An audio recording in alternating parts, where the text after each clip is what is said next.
Thank you very much for the introduction, Yura. Conversation robots bridge the gap between humans and machines, enabling daily interactions that feel intuitive, personal, and human-centered. Beyond application in customer service or education, they can serve as vital companions for older adults, offering social and emotional support to reduce loneliness and help maintain independence, especially considering the caregivers or shortages. But what do older adults think about this? How do they want these robots to be part of their lives? That's why we made a participatory design study with 34 older adults to understand their needs and preferences for developing these robots. They thought companion robots could help provide daily and personalized reminders, connect them to their friends and families, facilitate self-reflection when they have negative thoughts, or help improve their cognitive and communication abilities at a later stage.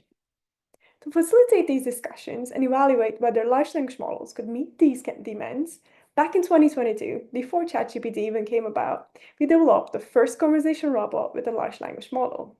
We combined GPT 3.5 with speech recognition from Google Cloud and speech generation from Amazon Polly on the Furhat robot. We gave a persona to it through prompting it to get to know the conversation partner more and stored the learned information to a knowledge base, which was then retrieved back as part of the prompt in future interactions to personalize interactions. We first did a preliminary study with 6 Swedish older adults in English conversations, lasting over 10 to 15 minutes in October 2022.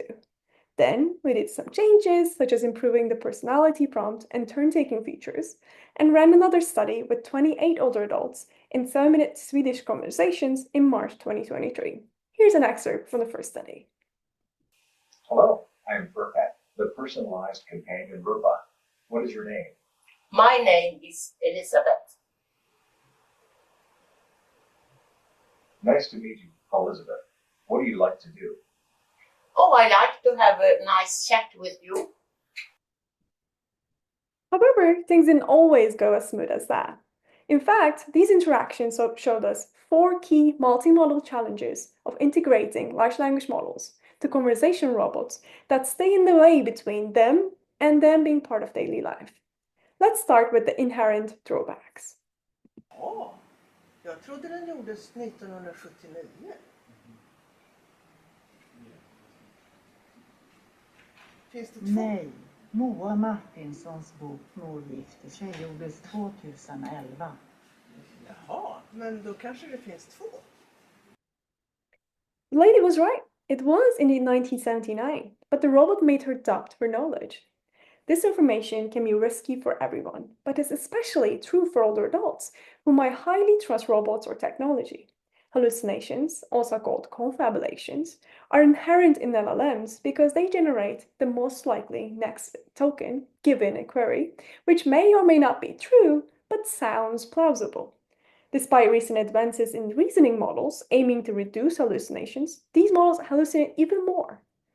What this can be overcome with is evaluating uncertainty in responses to fact-check when necessary, and using retrieval-augmented generation, known as RAG, to retrieve facts from a database or the internet. Another challenge was the repetitiveness. I like to be out in nature.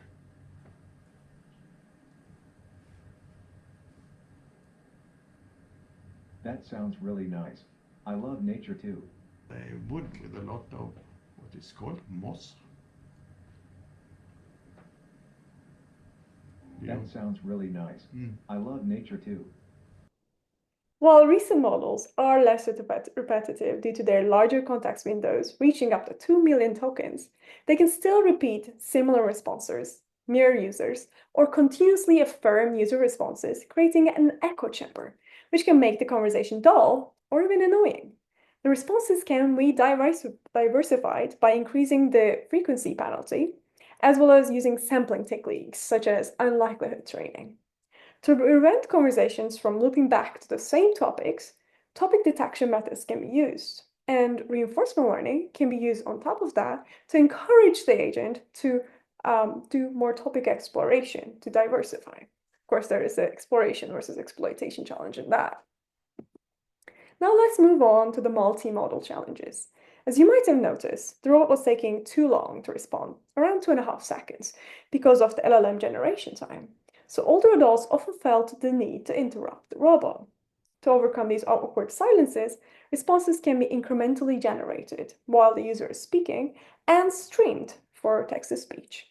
Also, fillers such as "let me think" can be used, in addition to back channels like "yeah" or "not," to make it more dynamic. And I like Yes. And I like broccoli to- is a great vegetable to use in cooking.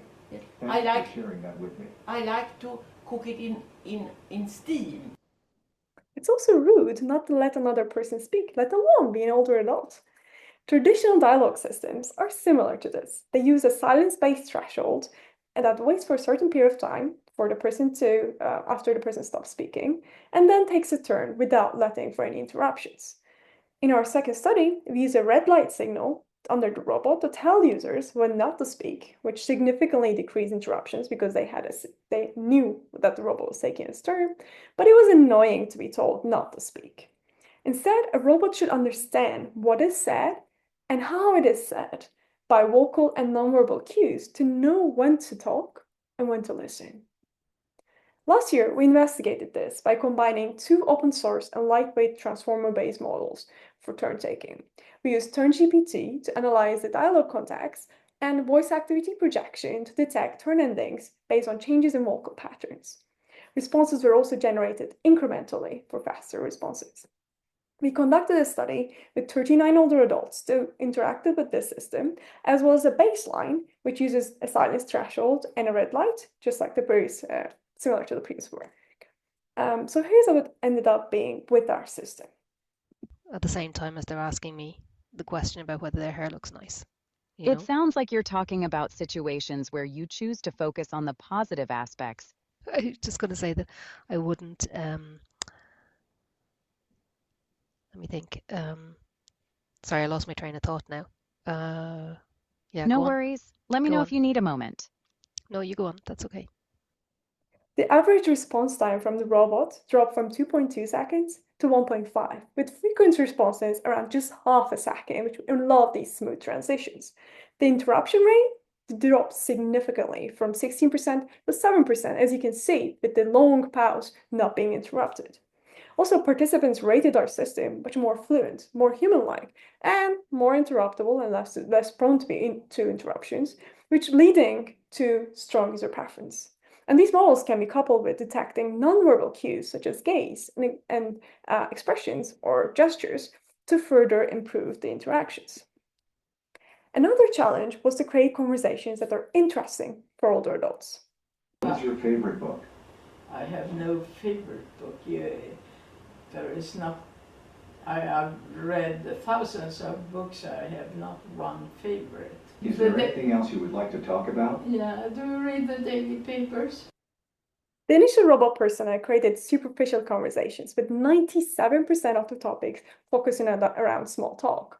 In a second study, we changed the persona prompt to be more empathetic and an active listener. This dropped the superficialness to 70%, which is expected since this was a first interaction with the robot, but it still significantly improved it. But over long-term interactions, being able to talk about different topics, diverse topics, may lead to more deeper conversations and memories, which requires remembering these topics with the memory system and returning back to the conversation to personalized interactions with RAG. Another challenge was to deal with noisy sensors and data in the real world. For instance, speech recognition might fail, causing misunderstandings and thus incorrect generation of responses, such as, "Oh, I just wasn't sure what you meant.